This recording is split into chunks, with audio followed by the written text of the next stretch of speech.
So the fact that this is on an archive link is also fucking crazy. I guess the Atlantic already got rid of this shit. So the Trump administration texted a journalist its war plans, which is hilarious. U.S. national security leaders included me in a group chat about upcoming military strikes in Yemen. I didn't think it could be real, but then the bombs started falling. By Jeffrey Goldberg. What's the likelihood that... Again, we know that the Trump administration is incredibly incompetent, so yeah, obviously they made a mistake about this. So world found out shortly before 2 p.m. Eastern on March 15th. The U.S. has started bombing Houthis. I, however, knew 2 hours before the first bombs exploded that the attack might be coming. Damn. So more than likely they broke this to the editorial board, but they were just like, "Don't release the story yet. Don't release this," because then they'd probably get shit from the Trump administration. The reason I knew this is that Pete Hegseth, the Secretary of Defense, had texted me the war plan at 11:44. Plan included precise information about weapons packages, targets, and timing. Technically, it begins shortly after the Hamas invasion of southern Israel, October 2023. The Houthis in Iran backed terrorist organization. God is great that America did to Israel and caused curse on the Jews. Victory is Islam. Susan launched attacks on Israel international shipping. Throughout the Biden administration was ineffective in countering these Houthi attacks. The incoming Trump administration promised a tougher response. I think it's inaccurate to say that I mean, he's saying this to placate Trump, right?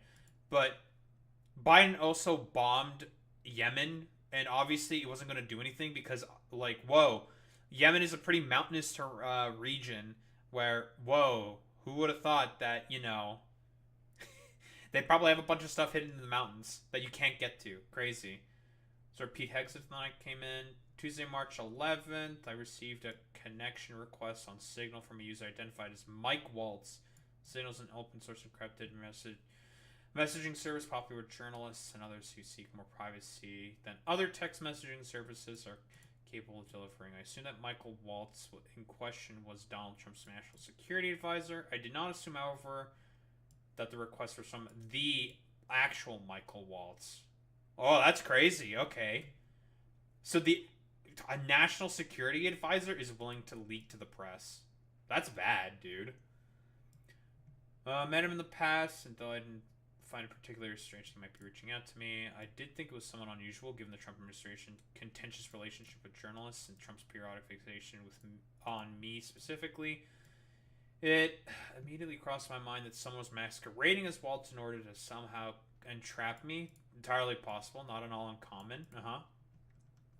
Accepted the request, hoping that it was an actual national security advisor, and he wanted to chat about Ukraine or Iran or some other important matter. 2 days later, I received a notice that I was to be included in a Signal chat group. It was called the Houthi PC Small Group. A message to the group from Mike Waltz reads as follows. Team, establishing principles, group coordination on Houthis, particularly for over the next 72 hours. My deputy Alex Wong is pulling together a tiger team of deputies, AA/agency's chief of staff level, following up the meeting in the sit room this morning for action items, and we'll be sending that out later this evening. Continues, please provide the best staff from your team. I don't know what POC is supposed to mean in this instance. From your team for us to coordinate with over the next couple of days and over the weekend. Oh, dude, this is literally them saying like, yeah, we're gonna do plans. Crazy. The term Principals Committee generally refers to a group of the senior most national security officials. Oh, Principals Committee is probably what that is, isn't it? Okay. Including the Secretaries of Defense, State, and the Treasury, as well as the Director of the CIA. It should go without saying, but I'll say it anyways, that I've never been invited to a White House Principals Committee meeting, and that in my many years of reporting on national security matters, I had never heard of one being convened over a commercial messaging app. Jesus Christ. Yeah, because it would probably be some like internal place just in case something like this happened. Oh my god. Person identified as Mar, which is Marco Rubio, wrote Mike Needham for state, apparently designating the proper current counselor of the State Department's representative. J.D. Vance, T.G., Tulsi Gabbard, or someone masquerading as her. Joe Kent for DNI. This is really weird. Scott B., which would be Scott Besson. Someone spoofing his identity. Dan Katz for Treasury. Called Pate Hegseth. Wrote Dan Caldwell for DOD. This is just so fucking weird. Brian wrote Brian McCormack for NSC. One person responded, John Ratcliffe. Wrote at 5:24 p.m. with the name of the CIA official to be included in the group. I'm not publishing that name, but that person is an active intelligence officer. Okay. Weird. The principals had all assembled and all 18 individuals were listed as members of this group, including various National Security Council officials, Steve Witkoff, President Trump's Middle East and Ukraine negotiator, Susie Wiles, the White House Chief of Staff, who's also crazy, someone identified as SM, which I took to stand for Stephen Miller. I appeared on my own screen only as JG. That was the end of the Thursday next chain. Okay. That is very strange. After receiving the Walls text related to the Houthi PC small group, I consulted a number of colleagues who discussed the possibility that these texts were part of a disinformation campaign initiated by either a foreign intelligence service or more likely a media gadfly organization. Sort of group that attempts to place journalists in embarrassing positions and sometimes succeeds. I had a strong doubts that this text group was real because I could not believe that the national security leadership of the United States would communicate on Signal about imminent war plans. Yeah, there would probably be some more internal... honestly, with like the dismantling that's been happening in the fucking federal government, I wouldn't be surprised if whatever internal messaging service, like whatever team manages that, just like completely fumbled the bag and it's now like a complete shit show. So they have to go on Signal, which is so funny. I also could not believe that the national security advisor to the president would be so reckless as to include the editor-in-chief of The Atlantic in such discussions with senior U.S. officials, up to and including the vice president. It had to have been a mistake. There's no fucking way otherwise. This is crazy. This is like an obvious blatant breach of security. Crazy. Next day got stranger. Friday, March 14th, Mike Waltz checked team. Who the fuck would be JG? I don't know. You should have a statement of conclusions with tasking per the president's guidance this morning in your high side inboxes. Refer to classified computer and communication systems. What high side means? Okay, so the classified shit. State and DoD, we developed suggested notification lists for regional allies and partners.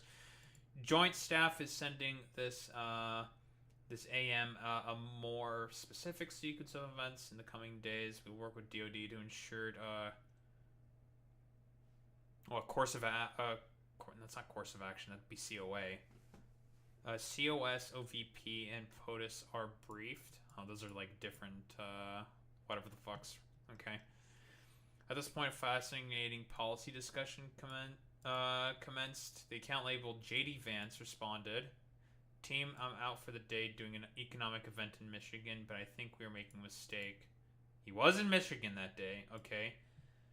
Goes on to state 3% of U.S. trade runs through the Suez. 40% of European trade does. There's a real risk the public doesn't understand this or why it's necessary. The strongest reason to do this is, as POTUS said, to send a message. Well, that's why Biden also did it. That's why every fucking president of the United States has done it. It's to send a message. But it's not going to fucking work because the genocide of Palestine is still going on. But okay, sure. The Vance account then goes on to make note with a statement considering the vice president had not deviated publicly from Trump's position virtually any issue. I'm not sure the president is aware how inconsistent this is with the message on Europe right now. There's a further risk that we see a moderate to severe spike in oil prices. I'm willing to support the consensus of the team and keep these concerns to myself, but there's a strong argument for delaying this a month, doing the messaging work on why this matters, seeing where the economy is, etc. That is fucking hilarious, dude. JD Vance is like, yeah, I don't think this is a really great idea right now. And it makes sense politically speaking, right?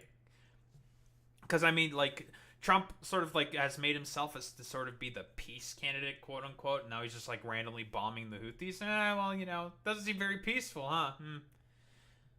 A person identified in Signal as Joe Kent, Trump's nominee to run the National Counterterrorism Center, is named Joe Kent.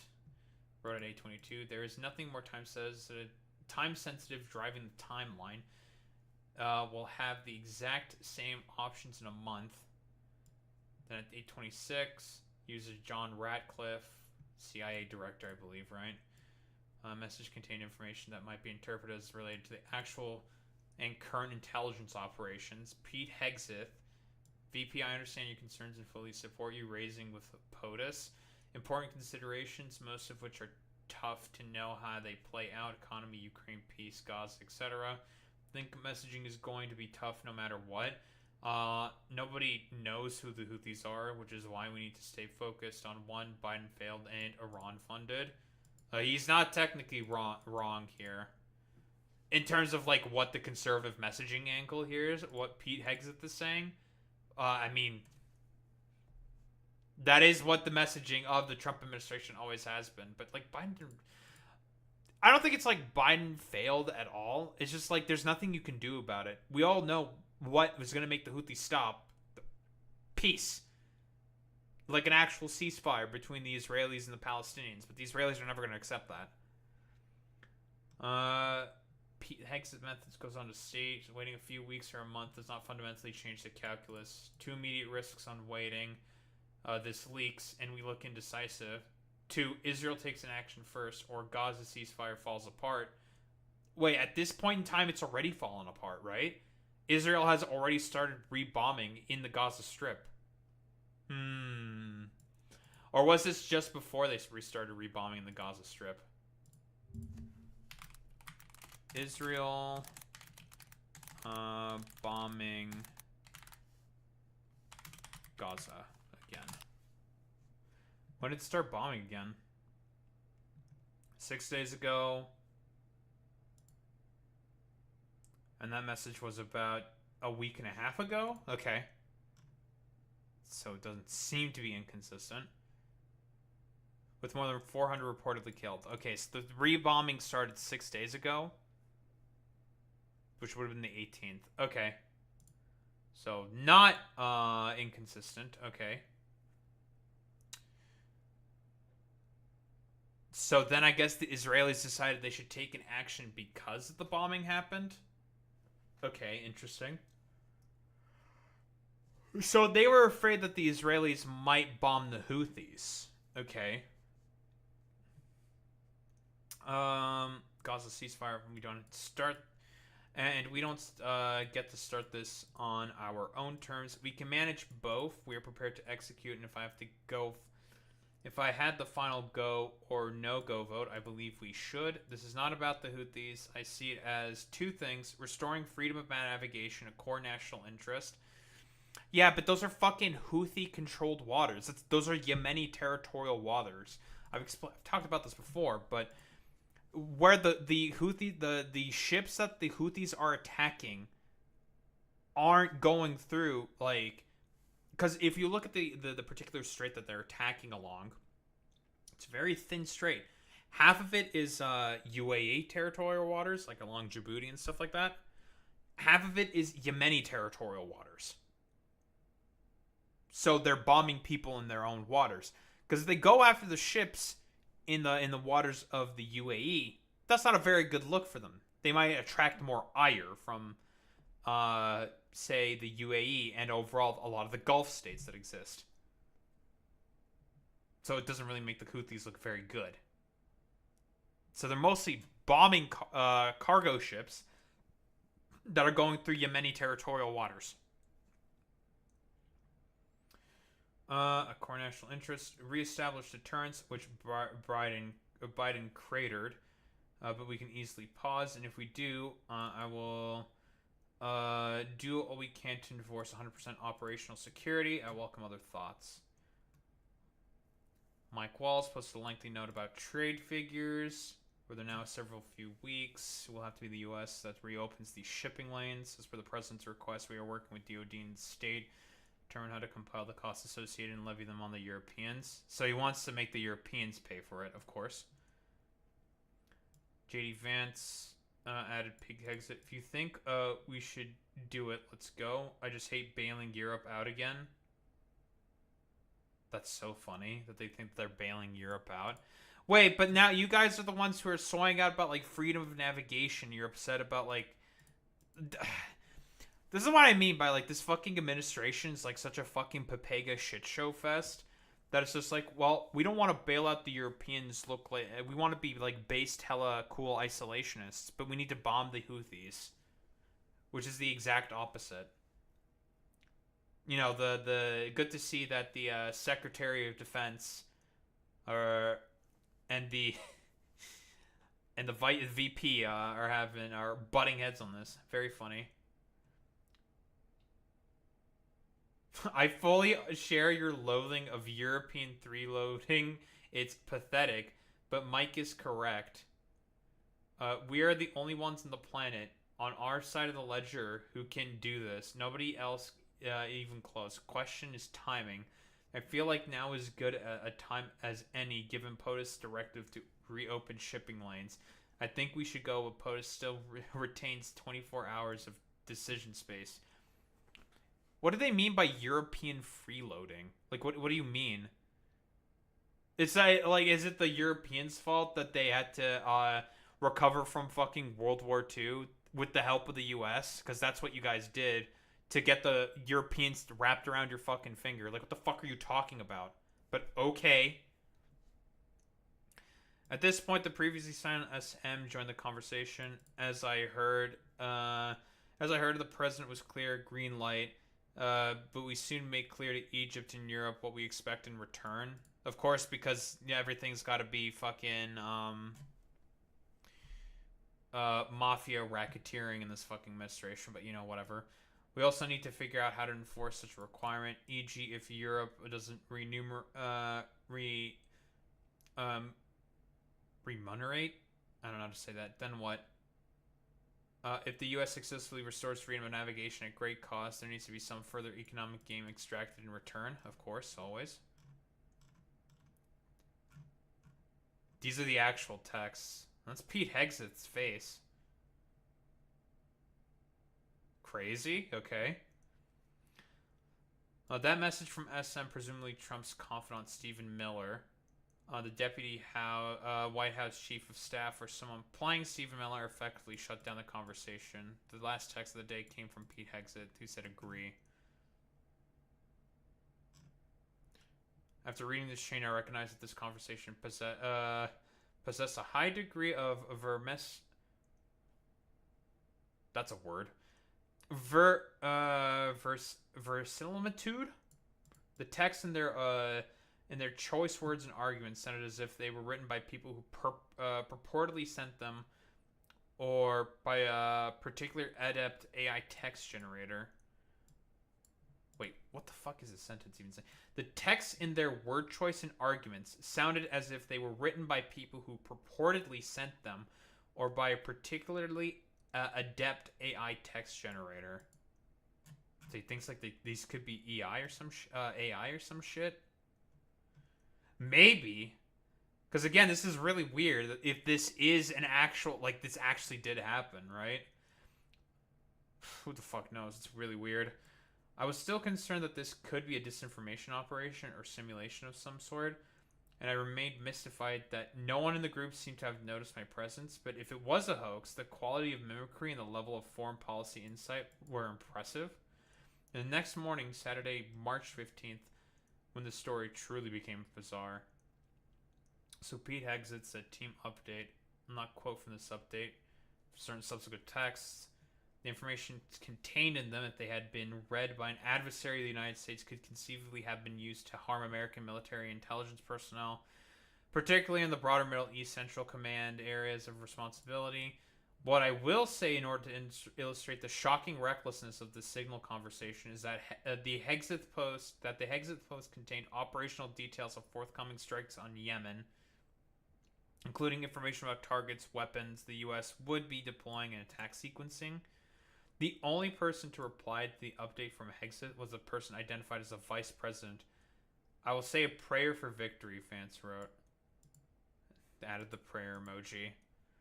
I don't know, man. I think this seems more and more true because Vance would say something stupid and LARPy like that. According to the lengthy Hexit text, the first detonations in Yemen we felt 2 hours, hence at 1:45 Eastern time.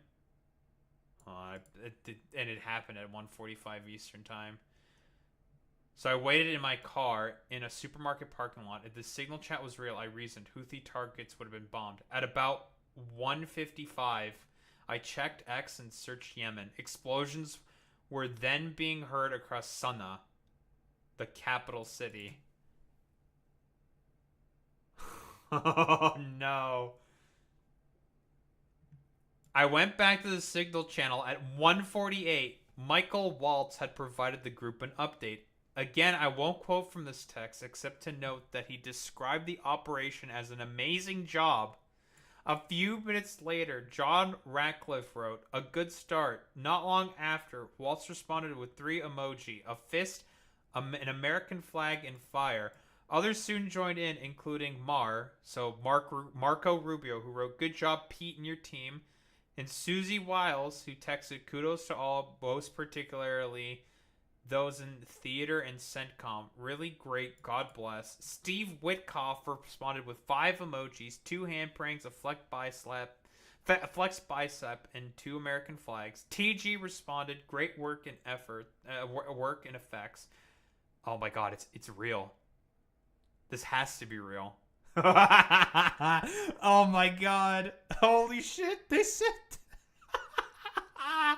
This is so ridiculous. The after-action discussion included assessments of damage done, including likely death of a specific individual. The Houthi-run Yemeni Health Ministry reported at least 53 people were killed in the strikes, a number that has not been independently verified.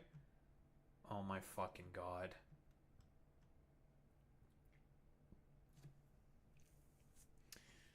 Oh my fucking God. This is incredible. On Sunday, Waltz appeared on ABC's This Week in contrast to the strikes with the Biden administration's more hesitant approach. These were not kind of pinprick back and forth what ultimately proved to be feckless attacks. He said this is an overwhelming response that actually targeted multiple Houthi leaders and took them out. The signal chat group, I concluded, was almost certainly real. It has to be at that point. Oh my God. Having come to this realization, one that seemed nearly impossible only hours before, I removed myself from the signal group, understanding that this would trigger an automatic notification to the group's creator, Michael Waltz, that I had left. No one in the chat had seemed to notice that I was there, and I received no subsequent questions about why I left, or more to the point, who I was. That's insane! This is incredible. It has to be real at this point. Oh my God. Earlier today, I emailed Watts and sent him a message on his Signal account. I also wrote to Pete Hegseth, John Ratcliffe, Tulsi Gabbard, and other officials. In an email, I outlined some of my questions. Is the Houthi PC small group a genuine Signal thread? Did they know that I was included in this group? Was I, on the off chance, included on purpose? There's no fucking way it was on purpose. If not, who did they think I was? Did anyone realize who I was when I was added, or when I removed myself from the group? Do senior Trump administration officials use Signal regularly for sensitive discussions? Do the officials believe that the use of such a channel could endanger American personnel?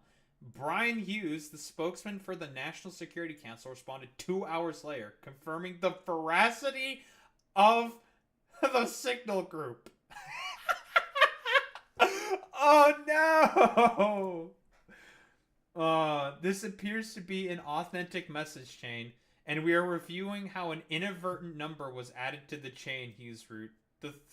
The thread is a demonstration of the deep and thoughtful policy coordination between senior officials. I'm certain, yeah. Very deep and thoughtful, considering the fact they included a random fucking. Well, not random. This is the editor-in-chief of The Atlantic, which I don't think this was intended for him to be there, but yeah, you know, we're here now.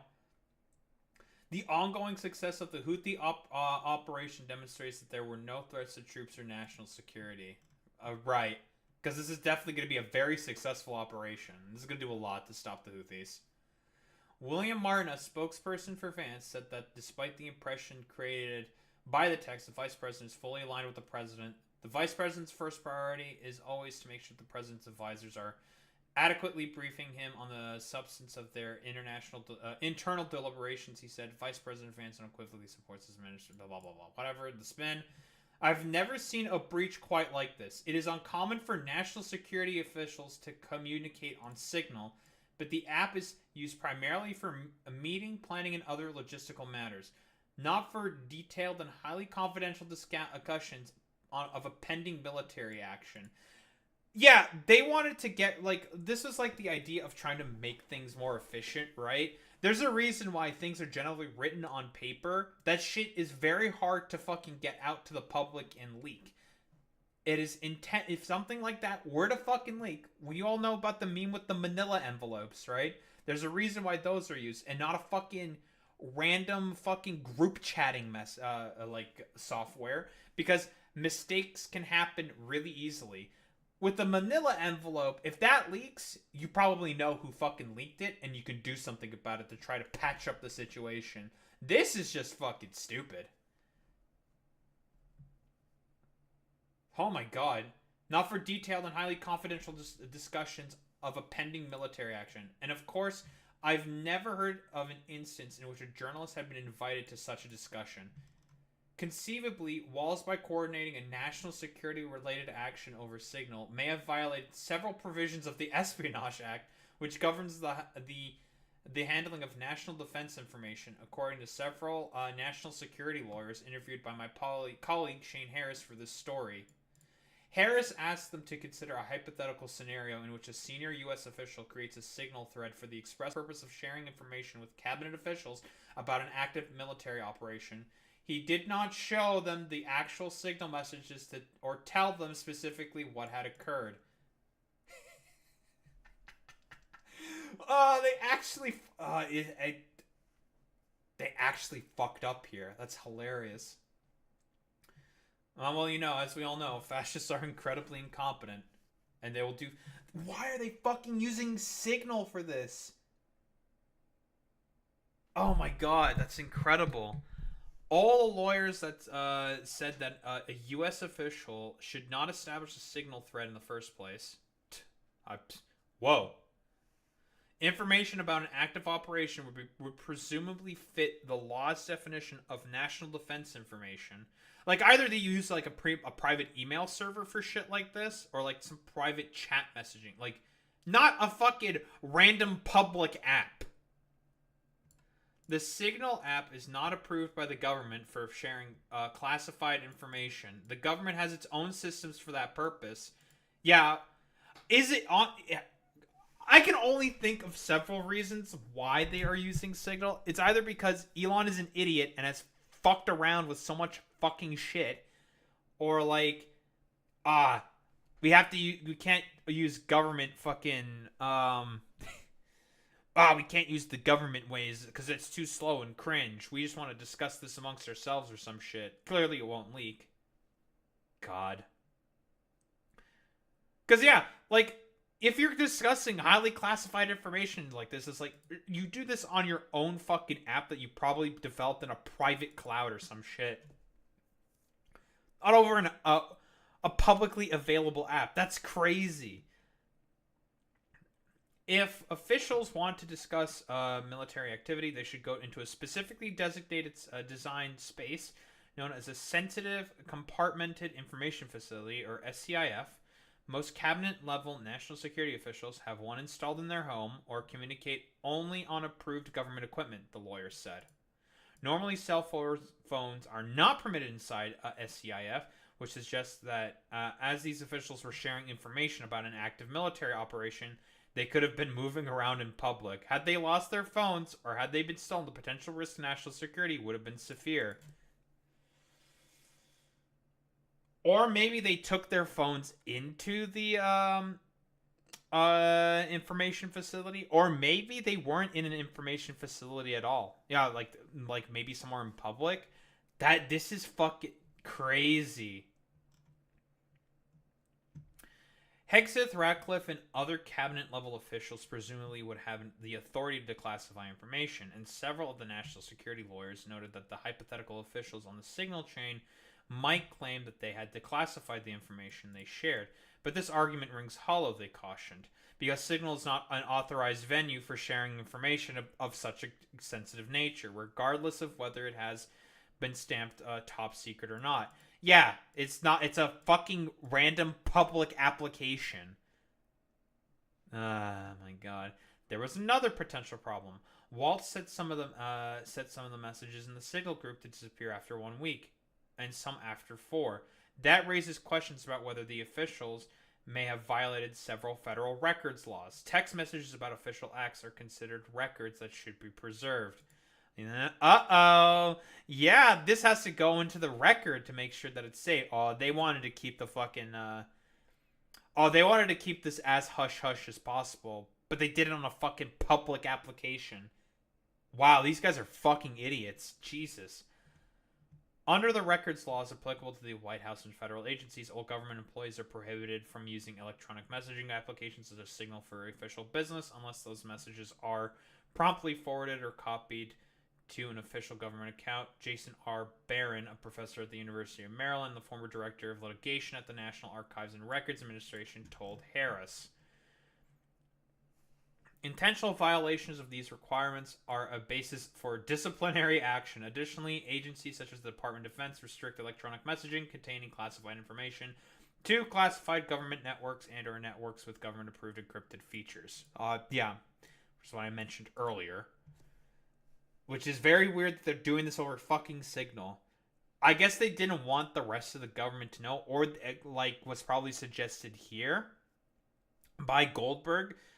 They didn't want this in the records, which is against the law. But hey, you know, are they going to get cracked down on this? That's a question in and of itself. Several former U.S. officials told Harris and me that they had used Signal to share unclassified information and discuss routine matters, particularly when traveling overseas without access to U.S. government systems, which is fine because that's unclassified or routine stuff, where if that leaks, who the fuck really cares? Not classified shit like, yeah, we're going to do this operation on this date and time, and discussing like potentially sensitive policy matters, but okay. Yeah.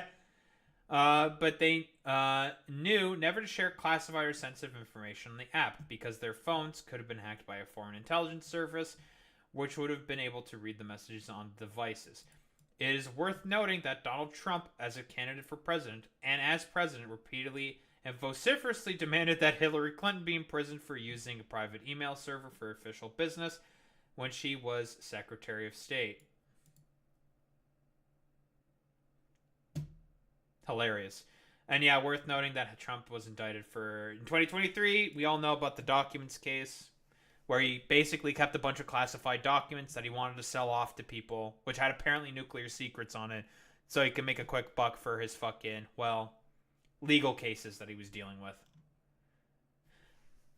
That's actually crazy. But yeah, private email server for official business when she was Secretary of State. Let's just put all of our classified sensitive information on Signal. Hilarious. This is the last bit. It's actually insane just how fucking, reckless and cartoonish it is. I'll be honest. Waltz and other cabinet level officials were already potentially violating government policy and the law simply by texting one another about the operation. But then Waltz added a journalist, presumably by mistake, to his principals committee. He created new security and legal issues. Now the group was transmitting information to someone not authorized to receive it.